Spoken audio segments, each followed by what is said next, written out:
let's see, do I remember how to? Well, we'll figure it out as we go along. Okay. Um, this is Karen with NewClevelandRadio.net, and it is time for Beyond the Harvest with Barbara Masterson. And we were just chatting about that we're going to use PowerPoint so you can actually see the pictures that she's talking about today. So hopefully we won't have any glitches, but it is technology, so anything can happen. So tell us what we're going to be looking at today, Barbara.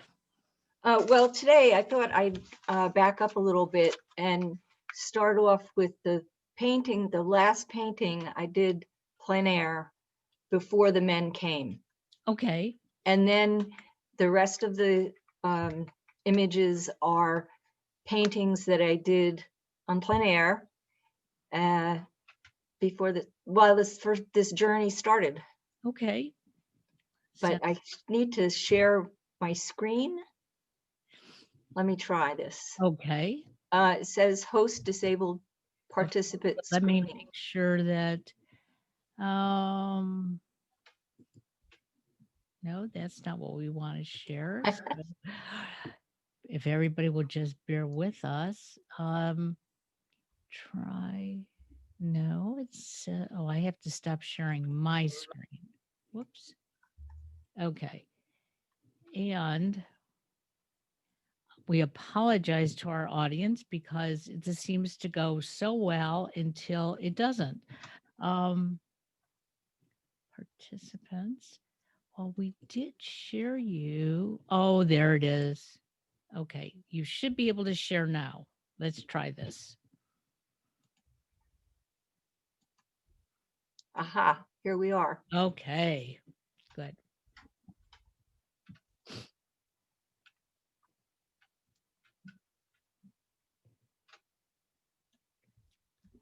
Are you seeing this? Yes, I am. We see your PowerPoint. Absolutely. Okay, let me get it into where it should be. There we are. Wonderful. Okay. So these paintings were done plein air, and that's a French term for meaning out of doors and completing the painting on site. Okay. And sometimes you have to go back. Sometimes I would go back to the same location a couple of days in a row so I could get the same lighting. So this one we're looking at is called Before They Came, and it's the last painting I did plein air before the men came and showed up and changed my life, actually. And I have the next slide that shows these next images actually show the start of that painting. On the left, there's a fluorescent pink underpainting that I sometimes start. And if you look to the right of that canvas, you can see in the distance the fields that I'm going to be painting. Absolutely. And then the other one with me in it, that's another day that I was there and getting close to finishing up. And I just want to show you what I used when I do these paintings. These are, look at the size of them. They're bigger than my fingers. Wow. And this is oil paint in a stick form. Oh, okay. So in order to, I was trying to loosen up my style, I would take these, you can see them actually in my easel there out on the one on the left, and I wouldn't use any brushes. So I'm only using these. They're like, it's like painting with a stick of butter. They're wonderful, wonderful things. So that's the paint. This next painting is the first painting where the men came into view. Okay. So I was already out there painting luscious kale fields. It's 36. Oh wait, no, that's not 36. It's 20 by 16. And I started the painting and then captured the workers as they moved along. And in there's red lettuce and kale that they're harvesting. Interesting.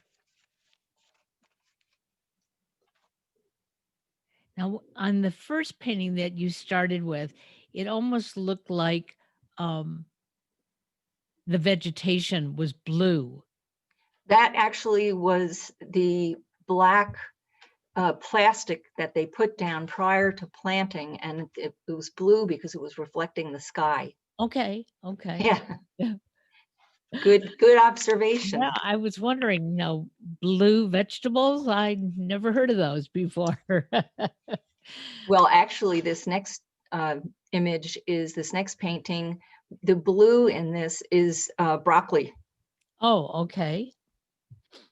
And this is rolling fields. Obviously, there's 8 workers toiling in the zucchini. They are in the zucchini, and then the blue is the broccoli, and then their transportation is in the back. So again, I'm using those big clunky bars to capture all of this. Now, do you actually paint with the bar, or do you use a Yep. brush? Okay. No, Okay. I don't, I mean, you can use a paintbrush if you want, but like right now, because it's about 60 degrees in my studio, these are rather hard. But if they're out in the sun, they get real creamy and soft and yummy. Okay. All right. So this painting called The Gathering, these are rather small, 12 by 16. It started, I set up my easel and focused on the men that were harvesting the apples. So in the middle of the painting, there's a bin, an apple bin, and some figures in the trees.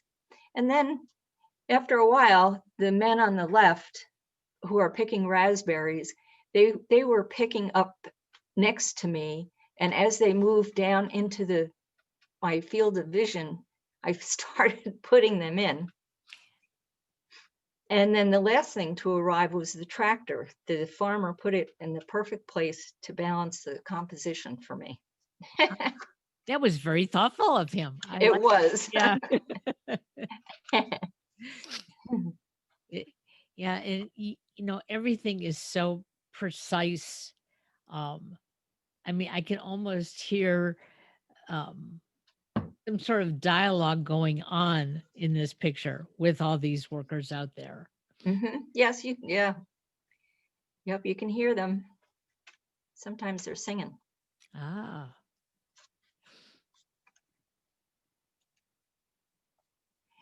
This is Field of Dreams. Again, on the small side, 12 by 16. You may recall the fellow on the left.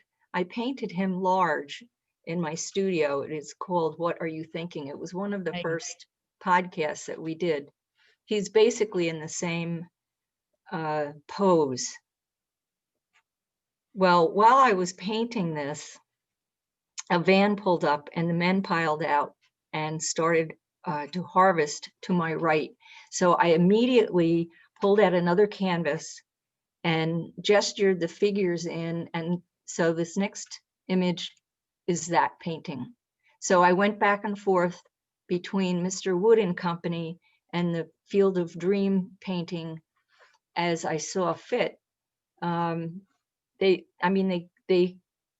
The guys came out of this van and immediately grabbed their gear and, bent over, racing really through the field. So I had to capture them really quickly.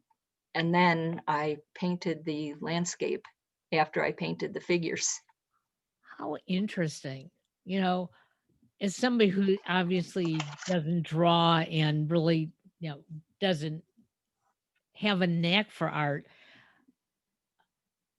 it's interesting how you do these, because my imagination would be, well, I'm going to paint the one guy, in the field, and the look to see if there's anybody else there. But you painted all of them before you actually painted the field in this, you said. Yes. because they were moving so quickly.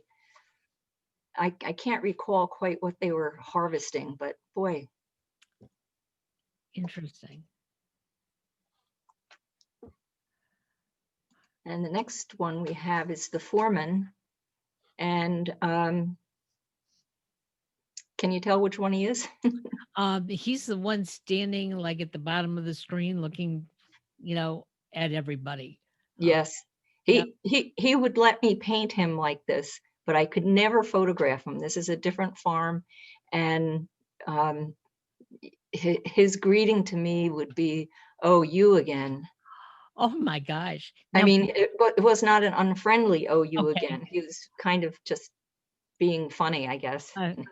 Now, Oh, was he a local or was he part of the migrant workers themselves? he's a migrant worker, yes. Okay. Sometimes they have, overseers, because the farmer cannot possibly be in all the areas Sure. that the workers are in. Interesting. And again, you capture the workers in all different colors, and I love that. This is Morrison, the boss. And Morris is the fellow kind of in the center part of the painting with a white cap on. And the boss is actually in the truck in the back. Oh, okay. And, back-breaking work as the worker on the left is stretching his back. So the bosses do allow them to stretch a little bit here and there. Yeah, yes. That's a good thing. Yeah. Abundance. This is late August, and the abundance of vegetables, is amazing. I mean, things are really rocking around here in August between the vegetable farmers and the apple farms. Apples are being harvested, and these are cherry tomatoes. And I mean, it's thousands of them, thousands of them. We just take it for granted when we go to the grocery store and we see them in their little container. There's the cherry tomatoes, and don't even think about how they got there. That's true. It's my whole gig here. Yep. That's why I'm doing this. So this is morning harvest. This is a group of Hispanic men, and they're harvesting tomatoes. And actually, this is quite a deep field, and they knew me at this point.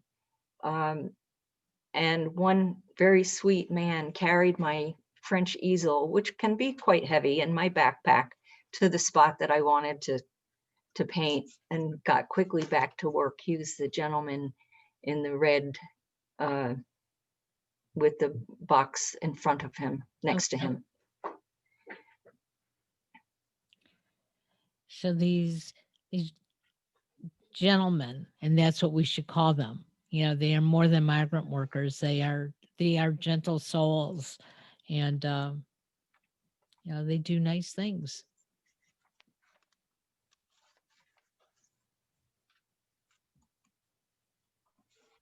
Up the hill.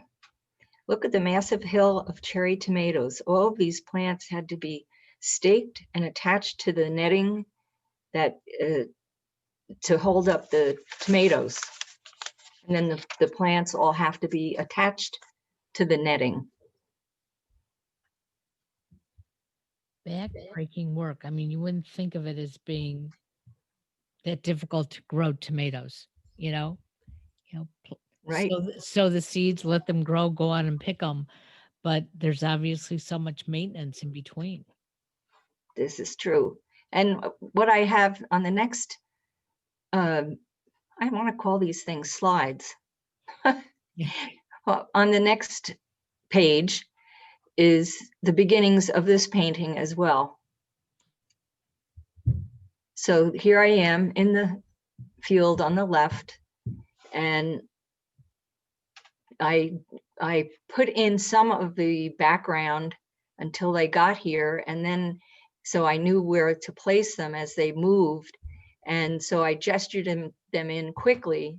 And as you can see, they're gone. Yep.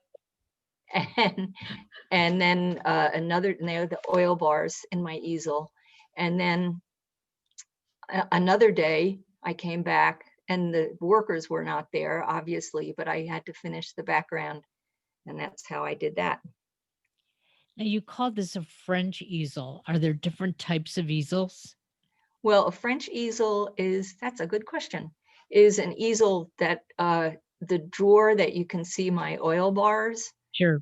that slides back behind like the painting, and then the box closes, and then it all collapses into a rather easily carried box. Okay. All the legs collapse and they fold into the box itself, and so That makes sense. otherwise it would be very difficult for me to bring just a normal easel out, then And then have to carry everything in another. carry everything and Sure. then make sure it's all at the right height.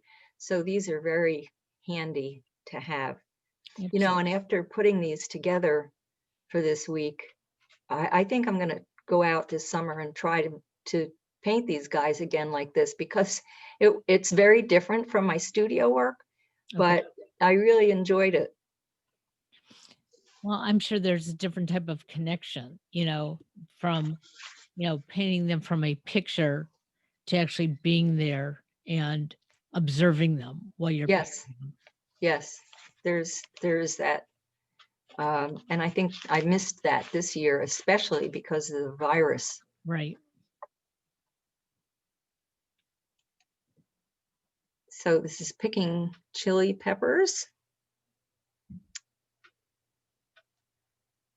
Again, back-breaking work, and me moving quickly to capture the image in motion.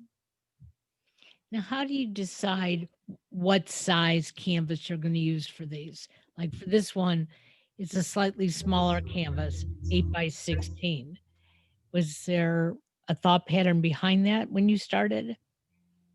Yes, yes, there is definitely. I knew I wanted to focus on this one worker, and I would generally take out several of these canvas panels, so I could work, have a variety, and I could choose what I wanted to work on. Okay.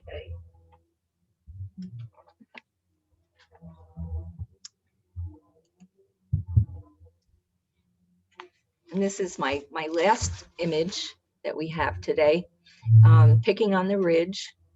It was early morning, looking north towards the Catskill Mountains, and they're picking all kinds of lettuces.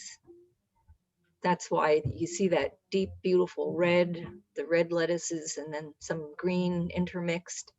And way in the back, you can see 6 or 7 figures picking way back there, and out of vision, out of the painting. I didn't paint it in. It was a truck sitting up on the hill, and they'd bring all of these boxes of lettuces up to the truck. In addition to seeing the workers, your paintings give us um, a rich view of what a farm really looks like.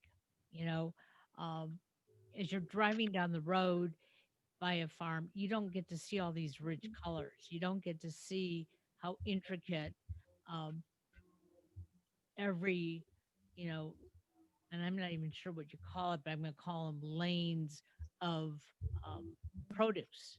Hmm. And I wouldn't have thought of them planting red lettuce next to green lettuce. I'm not sure why I wouldn't have thought that, but I would have thought that everything was in separate areas.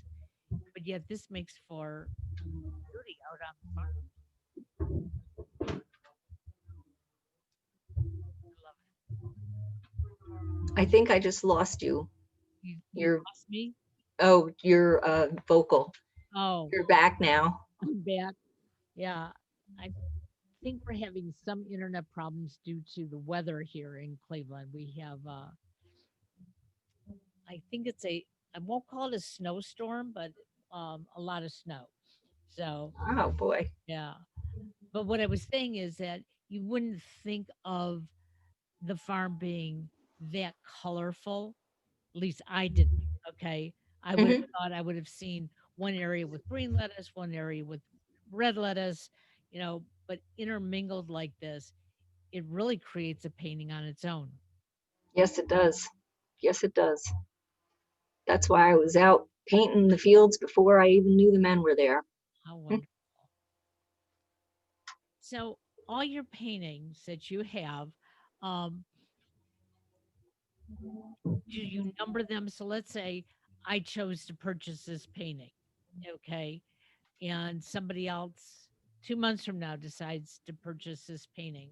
So, are they numbered so that you know how many of each have been sold, or does the Yeah, numbering system not work? yes. Many, many years ago, a dear friend and artist, a friend of mine, told me it's really important to have good record keeping. So I started at that point numbering or making letters of each painting. So on the back of each painting, there's an identifying number that I can look in my book. And so if someone liked this, well, this is in a private collection. If someone wanted one of the paintings that are available on the site, I just have to look at the number in my book, and it coincides with the number on the back of the painting. And so I have a good record of all of those things. But since this is a private collection, then you can't sell them. Is that what you're saying? Correct. Okay. There are a few on this in this presentation that are available, but most of these have been sold. Oh, okay. Okay. So how do art lovers actually find you and know about these types of paintings that you've been putting together? How do they find me? Well, a lot on social media, actually, at this point. Otherwise, it's work getting into shows and into galleries. But right now, everything is virtual, mostly everything. There are a few places starting to open up again, but I have not had the courage right now to go to a gallery opening. And there's a lot of networking that's done when you go to one of those uh, open openings. Right. Yeah, I would think that it's great to be on the internet and have virtual shows because maybe more people can get to them, but at the same time, um, that one-on-one in a gallery does so much more, and especially once you get to know who the artist is, um, there's a connection. So Yes, we're yes, definitely. we can only hope that 2021 is going to get better, uh, Oh God. so so we can get out there. Um, are these migrant workers going? They were here this past year, even due to the pandemic. Yes, yes, they were. Okay, and so they will be coming back again this year. So, about what time of year do they normally come on back to the state? They it's kind of a rolling basis, because right now, in this cold weather, there are some that are here trimming the apple trees, but I don't believe there are any, or maybe a skeleton crew at big vegetable farms doing maintenance, doing repair, fixing the greenhouses, that kind of thing. But then as planting season gets underway, more people come. And also when they start to harvest, a lot more people come. Now, do any of these migrant workers um, farm in, and I'm not even sure what they're called, but where we grow our stuff indoors? Do the farmers, bring them in for that, or is that a totally separate type of?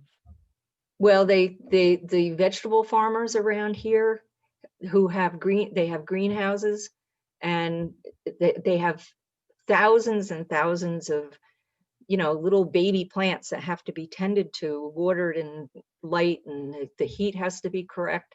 And so, yes, there are workers inside the greenhouses in the early spring. So it's just unbelievable all the things that these individuals do, and it's a talent, and we have not acknowledged that farming is a true talent. I believe it is. I believe it is. It's a talent, and there's a lot of very educated farmers in our area that have gone to college for what they are doing now. And I know one farmer in particular. She continues to grow herself uh, with her knowledge and knowledge of farming and different methods of doing things and growing things. Actually, right now, I would say the past 2 years, a big movement has been made in this area for growing hemp. Oh, right. And it's really taken off here quite a bit. So that's a whole new ball game. That's a whole new way of planting something and learning how it's going to succeed and what pests are involved with it and the whole 9 yards. Well, I know where we live, in our condo development, we are on the edge of the national park. And Nice. and it's beautiful, but you don't dare want to plant anything in your little garden unless you know the um, right way to guard your plants, because the deer are in our backyard all the time. They eat my rose bush.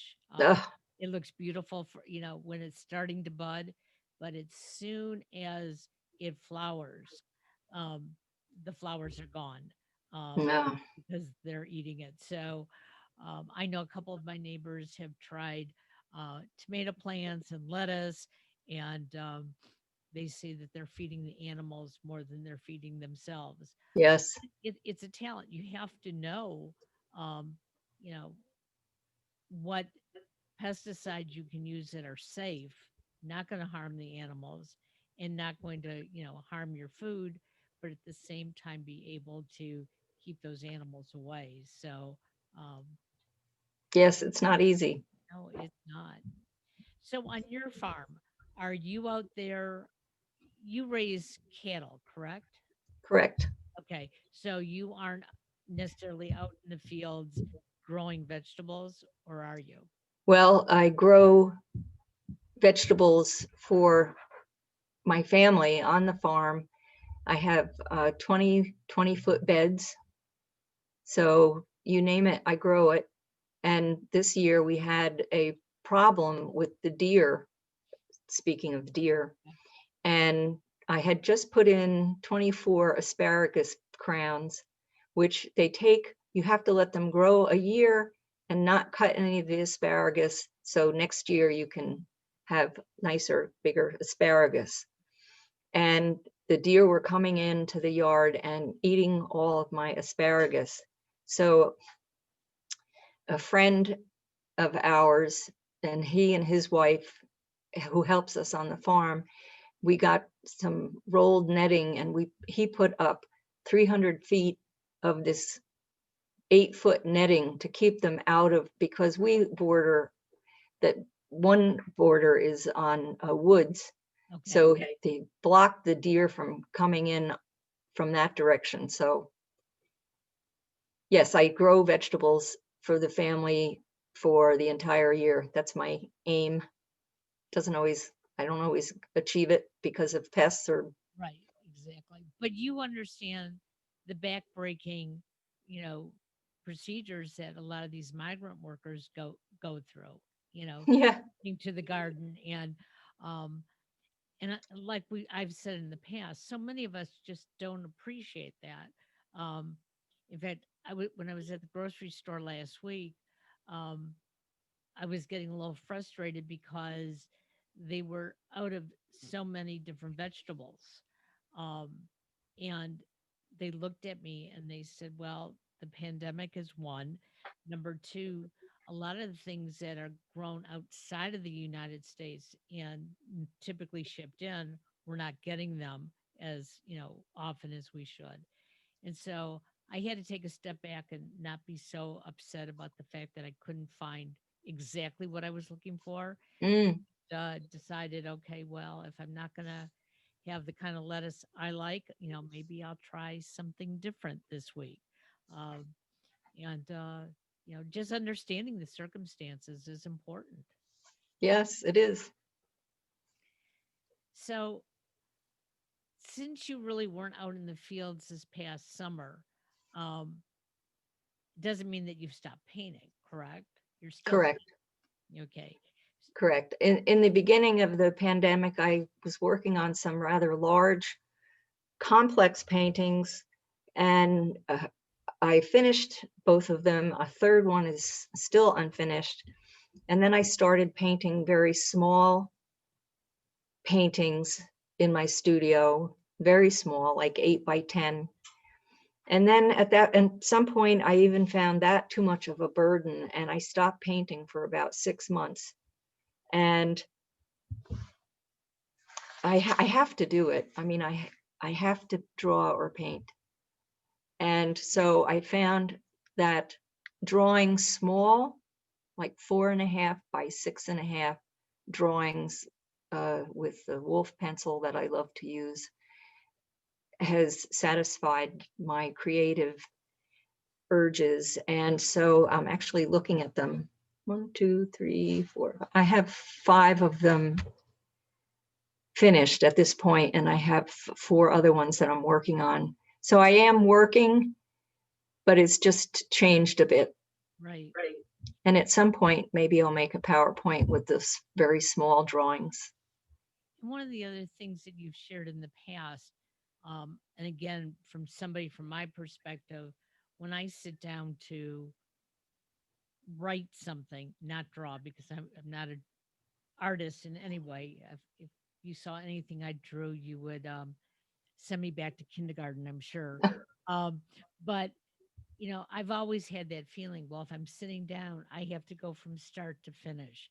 But that's truly not what you do. No. Mm-mm. Is that difficult for you to walk away and say, well, this is all I'm doing today, and I'm going to contemplate about it before I come back to it? No, because I think what I generally do is as I'm working on something, I'll take a photograph of it. So when I'm doing something else another time of the day, I can just quickly look at the image and see if there's what I have to do next. Okay. So I'm continually looking at the work, even though I'm not physically in my studio. And I do all kinds of crazy things, like turn the image upside down and look at it backwards and all kinds of things. Well, and that's that creativity that you have, and that's the eye that you have. You're not just satisfied for looking at it in one way and saying, okay, this is how it has to be. You know, I'm Hmm. I'm gonna let it marinate for a while. Yes, exactly. Well, these paintings, like all the others, are beautiful. Um, Again, tell your listeners how they can contact you. I can be contacted through my website, which is www.barbaramasterson.com. And there is a contact page, and I'd welcome comments and inquiries as well. Well, and we will make sure that we include that in today's description of the show. Um, Please share this with your friends, your relatives. Um, and if you know anybody that has an art gallery, obviously share Barbara's work with them, um, because as this pandemic hopefully starts to lift, we can get Barbara in other areas of the country where we can actually meet her face to face, see the paintings up close and personal. Wouldn't that be fun? That would be.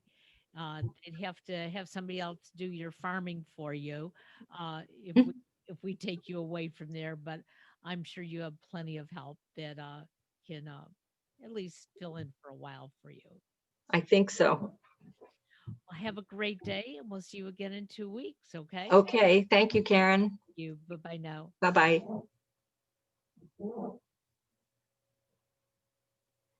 And I would end this, but it wasn't letting me.